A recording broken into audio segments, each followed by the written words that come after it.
안녕하세요. 7월 10일 목요일 아침마다 새로운 이성진 목사입니다. 어제도 은혜로 살았습니다. 오늘도 주의 은혜의 단비가 마음값 속에 가득하기를 빕니다. 오늘 묵상 본문은 창세기 20장 1절에서 18절인데요. 17절 말씀을 받들어 있지요. 아브라함이 하나님께 기도하며 하나님의 아비멜렉과 그의 아내와 여종을 치료하사 출산하게 하셨으니. 아멘. 초등학교 다니는 손자가 방에서 큰 목소리로 기도하고 있었답니다. 주여, 꼭 자전거를 사 주시옵소서. 너무 시끄럽게 기도하고 있어서 할머니가 손자에게 말했지요. 손자야, 하나님 귀 안 먹었다. 조용히 기도해도 다 들으신다. 손자 왈, 할머니 알아요. 하나님 아버지 말고 우리 아버지가 들으시라고 큰 소리로 기도하는 거예요. 참 똑똑한 아들이죠. 크리스찬은 기도하는 사람들입니다. 성도님들은 매일 기도하십니까? 아마 아침마다 새로우니 참여하시는 분들은 매일 말씀과 기도로 하루를 시작하겠지요. 또 기도를 통해서 여러분 응답받고 계신가요? 우리가 기도하면 하나님께서 들으실까요? 오늘 말씀을 통하여 그 답을 찾기를 원합니다. 앞장에서 하나님께서 소돔과 고모라를 심판하셨어요. 롯의 가족은 간신히 탈출을 했지만 롯의 아내는 뒤를 돌아봤다가 소둥기둥이 되어버렸지요. 롯의 이야기는 이렇게 끝이 나고 다시 아브라함의 이야기로 돌아갑니다. 창세기 12장에 보면 아브라함이 이집트에 내려가서 자기 아내를 여동생이라 속인 일이 있습니다. 애굽 왕이 사라를 좋아해서 데리고 살려고 왕국으로 갔다가 그때 하나님께서 개입하셔서 그 문제를 해결해 주셨죠. 그런데 오늘 아브라함은 똑같은 거짓말을 하고 있어요. 아브라함이 왜 이런 거짓말을 또 하고 있나요? 오늘 20장 1절에 보면 아브라함은 마므레에서 레깁 지역으로 옮겨가서 가데스와 수르 사이에서 살았다. 아브라함은 그랄에 잠시 머문 적이 있는데 했습니다. 헤브론에 살고 있던 아브라함이 레깁 지역으로 옮겨왔습니다. 가데스와 수르 사이에 살았는데 레깁은 이스라엘 남쪽에 있는 사막이에요. 비가 잘 내리지 않는 사막이죠. 아브라함은 양과 소를 키우는 목축업자인데 물이 없으면 살 수가 없습니다. 지난번에도 그랬지만 아브라함은 레겝에 들어가면 마음속에 염려가 가득했습니다. 여기서 어떻게 우리 가족이 먹고 살 수 있을까? 이 동네 사람들이 내 아들을 빼앗아 가려고 나를 또 죽이면 어떻게 하나? 온갖 걱정으로 가득했습니다. 여러분, 공부를 많이 하면 공부가 늘잖아요. 운동을 많이 하면 운동 실력도 늘 수 있습니다. 그런데 염려를 많이 하면 염려가 늘어요. 마음의 근심이 가득하면 실수도 잘하게 됩니다. 걱정하느라 잠을 못 자면 다음날 일을 제대로 할 수가 없지요. 하여 염려가 가득할 때 우리가 해야 할 일은 기도에 있습니다. 기도해야 정신 차릴 수 있지요. 기도해야 하나님께 도움을 구할 수 있습니다. 아브라함은 마음에 근심과 걱정이 가득했습니다. 갈 곳이 없어서 레겝 사막으로 들어가는 마음이 편안했겠을까요? 너무 염려가 가득해서 하면 안 되는 거짓말을 하게 된 것이죠. 여러분, 염려가 내 마음이 주인이 되려고 할 때, 염려가 몰려올 때 우리가 해야 할 것은 기도예요. 마음이 무거울 때 기도하는 훈련을 해야 됩니다. 걱정이 가득할 때 기도하는 것은 전혀 쉽지 않습니다. 정말 힘들면 기도할 마음도 생기지 않아요. 그리고 기도하려고 해도 한숨밖에 나오지 않을 때가 있지요. 어떻게 하면 기도할 수 있을까요? 여러분, 훈련된 사람만 기도할 수 있어요. 여러분, 기도의 훈련을 매일매일 해야 됩니다. 기도의 훈련이 된 사람은 절망적인 상황에서 기도할 수 있어요. 기도하면 정신 차릴 수 있어요. 기도하면 주님께서 도우십니다. 여러분, 마음이 괴로울 때 염려하지 말고 기도할 수 있게 되기를 바랍니다. 2절을 보면 거기에서 아브라함이 자기 아내 사라를 사람들에게 자기 누이라 소개하였으므로 그랄 왕 아비멜렉이 사람을 보내어 사라를 데려갔다.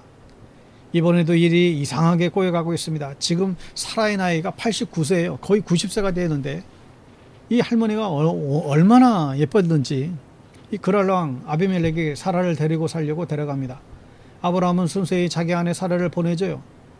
이제 아브라함은 어떻게 해야 될까요? 힘없는 이 아브라함 할 수 있는 일이 없습니다. 그때 또 하나님께서 개입하셔서 아비멜렉의 꿈에 나타나 경고하죠. 너가 남의 집 유부녀를 데려왔으니 너는 곧 벌받아서 죽을 것이다 경고를 내립니다.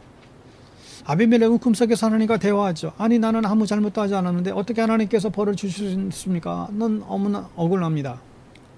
사실 잘못은 아브라함이 했고 거짓말도 아브라함이 했잖아요. 아비멜렉 앞에서 아브라함은 사라가 여동생이라고 했고 또 사라는 아브라함을 오빠라고 불렀어요. 아비멜렉이 완전히 속은 것이죠. 그런데 왜 하나님께서는 아비멜렉에게 죽는다고 경고하시는 것입니까?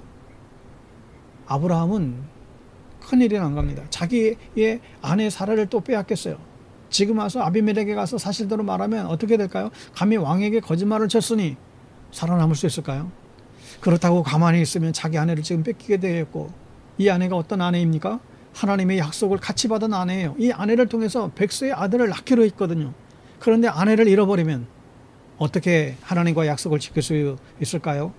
아브라함이 하나님의 계획을 다 망쳐버리는 것이죠. 그러나 어리석은 우리들은 하나님의 계획을 때때로 망치지만 하나님께서는 우리의 인생을 고쳐주시는 분이세요. 하나님께서 우리들의 삶에 개입하시죠. 개입 안 하시는 것처럼 하시면서 개입하세요. 티나지 않게 계속해서 개입하셔서 우리의 마음을 움직이곤 하시죠.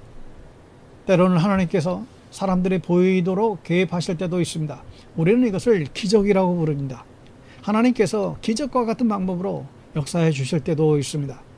사랑하는 여러분, 살다 보면 우리의 인생이 안 풀릴 때가 있어요. 내가 노력하면 할수록 더 망칠 때도 있죠. 그때 우리에게 필요한 것이 무엇입니까? 하나님의 개입입니다. 하나님이 우리와 함께 하시면 해결 못할 문제가 없겠죠. 그러니 우리가 기도해야 되는 거예요. 주님, 내 삶 가운데 개입해 주십시오. 여러분, 우리에게는 하나님이 계세요.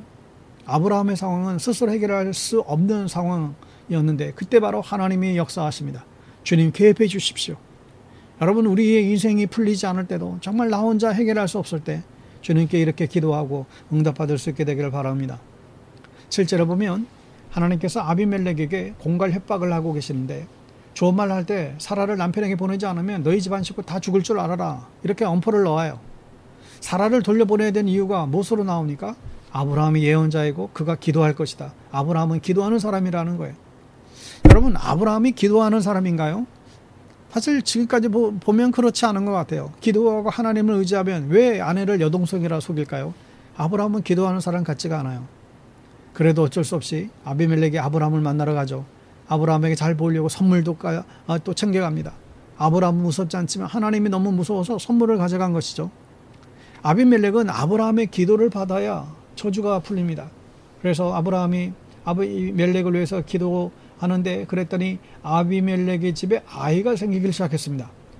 17절에 보면 아브라함이 하나님께 기도하니 하나님이 아비멜렉과 그의 아내와 그의 여종들이 다시 아이를 가질 수 있도록 태를 열어주셨다. 참 이상한 일이죠. 아브라함은 믿음도 없어 보이고 하나님도 의지하지 않고 착하게 살지도 않은 사람이에요. 이런 사람이 기도했는데 응답이 됩니다. 좀 이상하지 않나요? 게다가 아브라함이 기도하니 그 집에 아기가 생기기 시작했다는 거예요. 그러는 아브라함은 사라에게서 아기를 지금 낳지 못하고 있지 않습니까?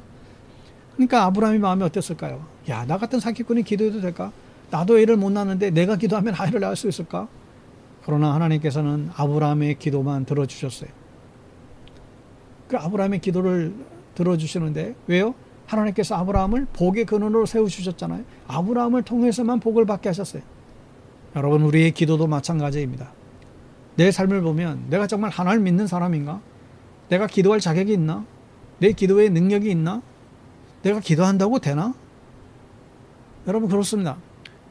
우리는 좀 자격 없는 사람들이죠. 아브라함처럼 자격 없는 사람들이에요.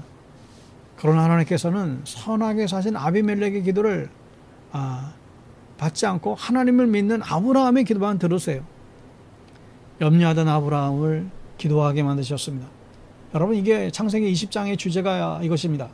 염려하지 말고 기도하라는 거예요. 염려하고 거짓말하고 다니던 아브라함을 하나님께서는 붙잡아 주셔서 기도하게 하셨습니다. 기도에 얼마나 큰 능력이 있는지 기도하지 않고 있냐는 거예요. 기도하면 하나님께서 개입하십니다. 여러분, 서울 서대문 영천시장에 가난한 콩나물 장수가 있었습니다. 이 어머니는 5남매를 키우고 있었는데, 어머니는 장사를 나가기 전에 꼭 새벽 기도를 드리셨대요. 자녀들이 예수 그리스도와 함께 살게 해주세요. 하나님의 일꾼이 되게 해주세요. 이 자녀들은 어머니가 매일 새벽 기도하는 것을 알았죠. 자녀들은 어머니 기도대로 잘 자라났습니다. 셋째 아들이 샌프란시스코 아시아 박물관을 세운 이종문 씨라고 하는 분이고, 둘째 아들의 이름은 이종근입니다. 그가 종근당이라는 제약회사를 세웠어요. 그리고 어머니의 기도를 잊을 수 없어서 어머니 교회의 종을 회사의 로고로 사용하고 있지요. 우리가 기도하면 하나님께서 들으시고 응답하십니다. 우리는 기도할 자격조차 없는 사람들이에요. 그러나 하나님께서는 우리의 기도만을 들으세요. 그러니 염려하지 말고 기도하세요. 하나님께서는 염려하고 거짓말하는 아브라함을 붙잡아서 기도하게 하시고 그 기도에 능력이 있음을 보여주고 계시죠. 염려하지 말고 기도하는 저와 여러분 될 수 있게 되기를 축복합니다. 샬롬.